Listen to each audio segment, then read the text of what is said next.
Today we're going to talk about the difference between faint and pass out. Let's get started. First, let's talk about pass out.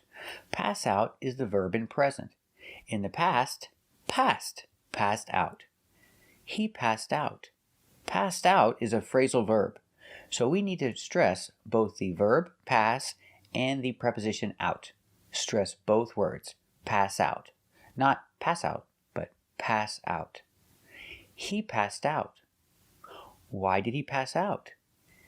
He passed out because he drank too much alcohol. He is not awake anymore. He is sleeping because he drank too much alcohol, so he passed out. Also, we can say he is passed out. We can use passed out as an adjective, a description, with the action is. I am, you are, he is. He is passed out on the floor. Another example, she passed out. She passed out from the heat. So it was too hot for her, and she passed out. She's passed out on the ground. It was too hot for her. The heat was too much. She passed out from the heat. She's passed out on the ground. I can also say she fainted. It was too hot, the heat was too much for her, and she fainted. But I cannot say she is fainted on the ground. For an adjective, we must use passed out. She's passed out on the ground. But we can use the verb faint. In the present, faint. In the past, fainted. It was too hot and she fainted. So that means we can use faint only if it's a real medical situation. We cannot use faint if it's from alcohol or drugs.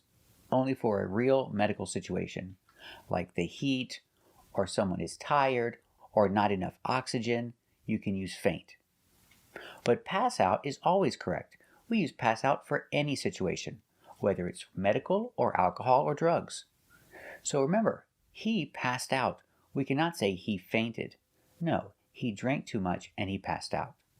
And we can use the description, he is passed out. He is passed out on the floor. Let's practice. Is he okay? Is he awake? No, he's not. He drank too much and he passed out. Is he okay? Is he awake? That's right. He drank too much and he passed out. Very good. Let's practice.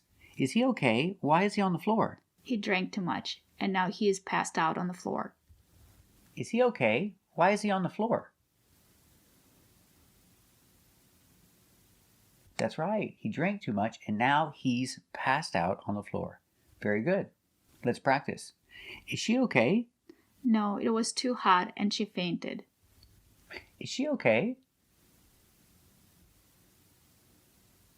That's right. It was too hot and she fainted. Let's practice. Is she passed out on the ground? Yes, she's passed out on the ground. Is she passed out on the ground? That's right. She's passed out on the ground. Very good. And sometimes we say knockout. Knockout is when you're hit in the head. Knock in the past, knocked. Knocked out. Link the sounds. The t, out, tout, knocked out. So, he was knocked out. We use this for boxing. He was knocked out. He was hit in the head, and now he's knocked out. We can use it as an adjective, a description too. He is knocked out. Or in the past, he was knocked out. He received the action. He was knocked out. Let's practice. Was he knocked out in the fight? That's right. He was knocked out in the fight. Very good. In all these situations, if somebody fainted, or if somebody passed out, or if somebody was knocked out, the adjective we use is unconscious. So we have conscious, awake, and unconscious, asleep from these situations. So he is unconscious. Pronunciation? Conscious. Conscious. Conscious and the opposite, unconscious. So he is unconscious. She is unconscious.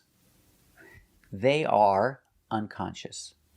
So She is unconscious because she fainted from the heat. Now she is unconscious. And he is unconscious because he was knocked out in the fight. So now he is unconscious. And he is unconscious because he drank too much and passed out. He is unconscious. Let's practice. What happened? Why is he on the floor? He drank too much and he passed out. What happened? Why is he on the floor? That's right. He drank too much and he passed out. Is he unconscious? Yes, he's unconscious. Is he unconscious? That's right. He is unconscious. Let's practice. What happened? Did she faint? Yes, she fainted. What happened? Did she faint? That's right. She fainted. Is she unconscious? Yes, she's unconscious. Is she unconscious? That's right. She's unconscious. Very good. Let's practice. Was he knocked out in a fight? Yes, he was knocked out in the fight. Was he knocked out in a fight? Very good. He was knocked out in a fight. Is he unconscious? Yes, he's unconscious. Is he unconscious? That's right. He's unconscious. Very good. So, conscious is an adjective. It's a description. So we say, I am conscious. Unconscious is also an adjective. So we say, he is unconscious. But we also have a noun, consciousness. Together, consciousness. Consciousness is a noun, is a thing you have, and it's a thing you lose. The action, lose consciousness. In the present, lose consciousness. In the past, lost consciousness. So, if somebody passed out, or fainted, or was knocked out in a fight, we can say they lost consciousness. Example, he was in a car accident. He was in a serious car accident, and he lost consciousness. He lost consciousness in the car accident. He was knocked out, but we can say he lost consciousness. Let's practice with lose consciousness. Did he lose consciousness in the car accident? Yes, he lost consciousness in the car accident. Did he lose consciousness in the car accident? That's right. He lost consciousness in the car accident. Very good. Churn up and churn out. Let's take a closer look. There is a verb, churn. It comes from this. This is a butter churn. A long time ago, people made butter with a butter churn, and the verb was you churn butter. You can churn butter in a butter churn. But now we buy butter at the store. Nobody churns butter anymore. But we have two phrasal verbs, churn up and churn out. Churn up means to stir or agitate. Example, this is a tiller. We use the tiller to churn up the dirt or to churn up the soil in your garden. He's churning up the dirt with the tiller. Let's practice. Is he churning up the dirt with the tiller? That's right, he's churning up the dirt with the tiller. Now let's talk about churn out. Churn out is completely different. Churn out means to produce something in high numbers with usually low quality. For example, the movie studios churn out movie after movie. They churn out sequel after sequel. Example, the factory produces a lot of shoes, so I can use the phrasal verb churn out. The factory churns out thousands of shoes every day. Let's practice. Does the factory churn out thousands of shoes every day? That's right, the factory churns out thousands of shoes every day. So remember, if you see the word churn, they're probably referring to a butter churn.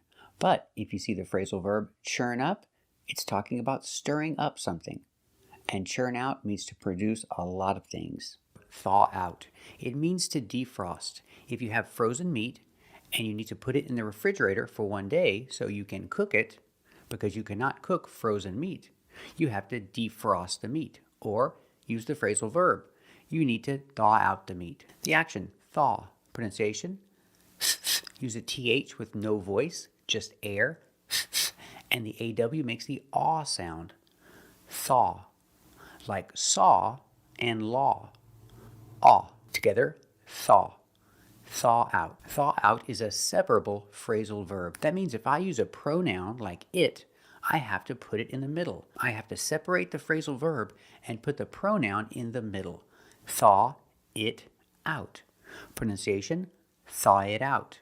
The T in it changes to a D sound in American pronunciation, a fast D. Thaw it out. Thaw it out.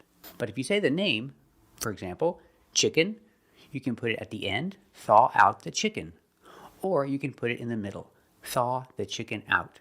Both ways are correct. Example, the chicken is frozen, so she needs to thaw out the chicken. Or you can say she needs to thaw it out. Let's practice. Does she need to thaw out the chicken?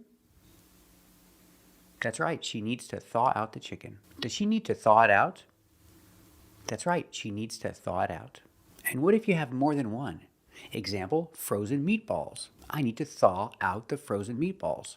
I use the pronoun them for more than one, and it needs to go in the middle, so I say thaw them out.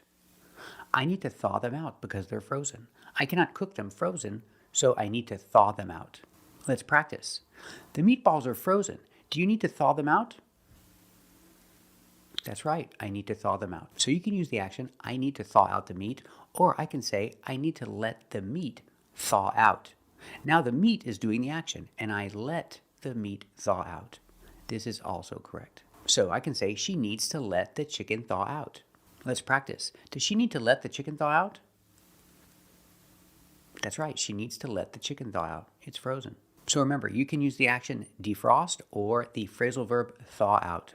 They're both correct. Thank you for watching, and if you liked this video, subscribe to our channel. And if you want to become a member, click the join button. And we'll see you next time.